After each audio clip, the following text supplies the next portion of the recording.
What's up, YouTube? This is Too Raw for TV.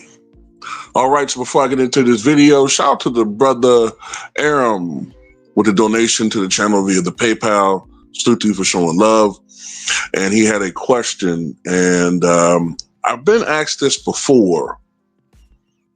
So I guess I got to kind of put a little spin on it.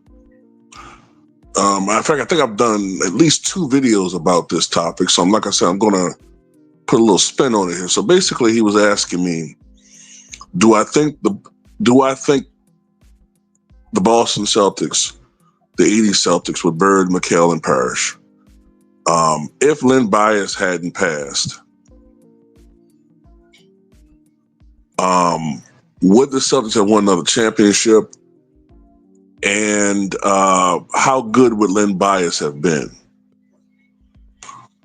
And of course, we all know that just, what was it, 48 hours? What was it, 48 hours? Less than 48 hours after being drafted, Len Bias succumbed to a cocaine overdose-induced heart attack. And I believe most people said that was the first time that he had ever tried cocaine, at least that they know of. And that goes to show you how you never know how cocaine is going to affect you. Some people can do it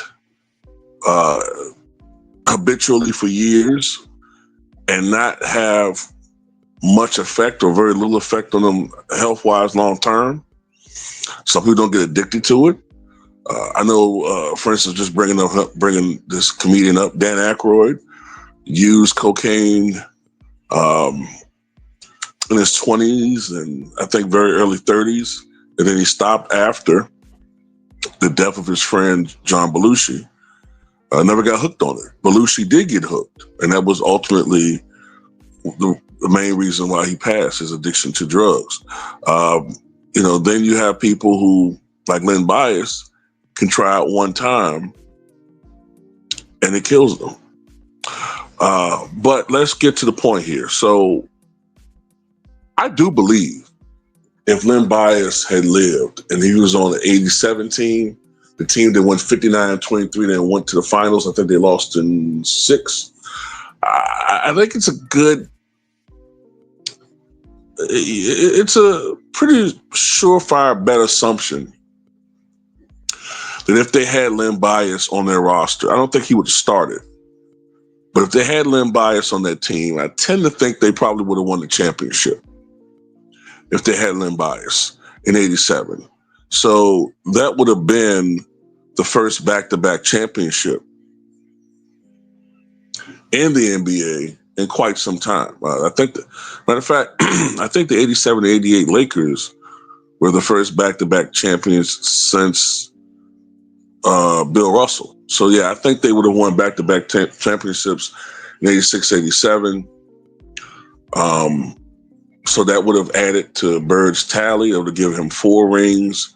And if things went the same afterwards, which is not exactly a surefire bet, we don't know. We're just speaking, alternative universe where we don't know exactly what happened. But then you could say Magic would have had 4 rings, and then it's a bigger question as to who had the better career.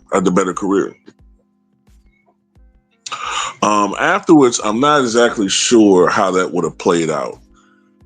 They would have gotten Reggie Lewis. I think there's a good chance they could have won another championship after that. But you always got to take into account injuries.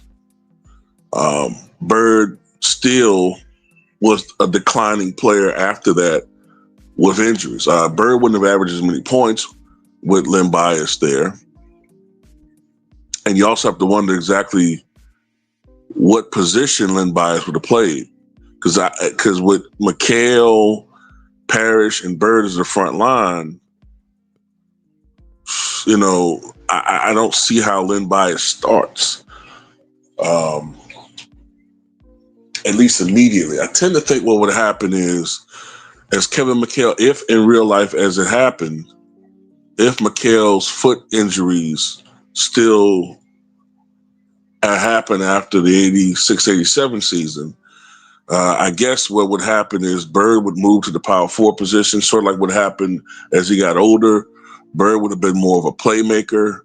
The offense running through him, kind of like a early version of Nikola Jokic, like kind of like that maybe.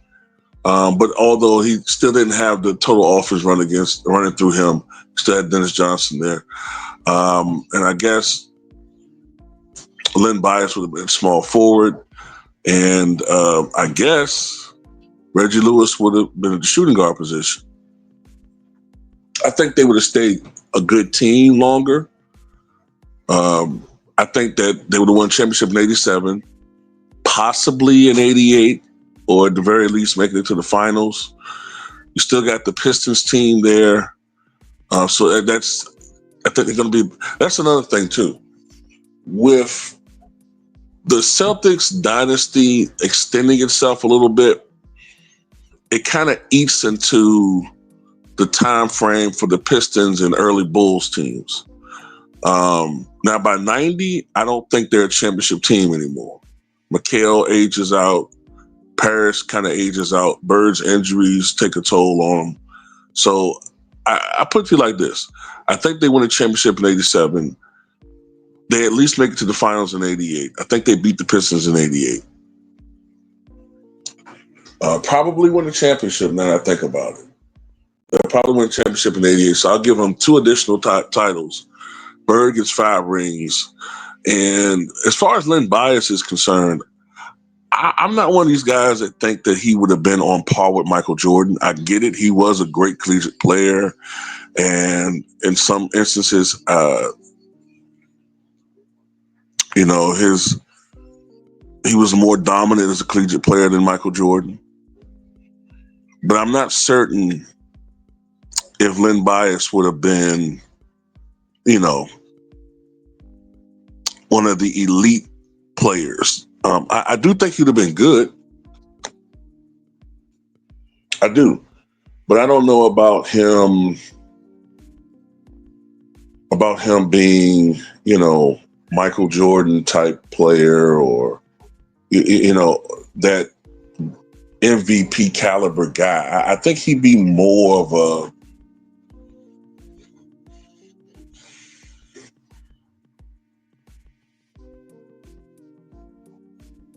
trying to think.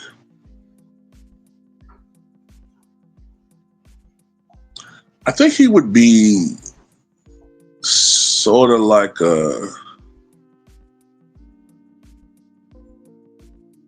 trying to find a good comparison.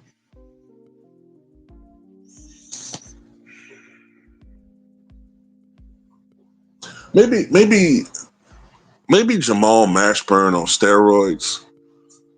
Is that good enough? But without his outside shot, better rebounder, a better defender, maybe something like that. I think he would be a consistent 20 points per game scorer, but I don't know if he would have been like on Michael Jordan's level. I'm just not sold on that. That's just me. So in essence, I guess he would have had with the championships, I guess he would have had a Hall of Fame career. But not on like I said, he wouldn't have been Michael, Magic, Larry, Kobe, Shaq. I don't think he would have been that, but I think he would have been good. But anyway, that's all I got to say about it. Tell me what you guys think. Oh, by the way, when I said Jamal Mashburn, I'm not necessarily meaning his game per se, but how you perceive his talent compared to other players. Like Jamal Mashburn in the 90s was a really good small forward, but you could definitely say at the same time that he was a stud, but he wasn't on the same level potential wise as Grant Hill. That's what I kind of meant right there. But anyway, that's all I got to say. But tell me what you guys think.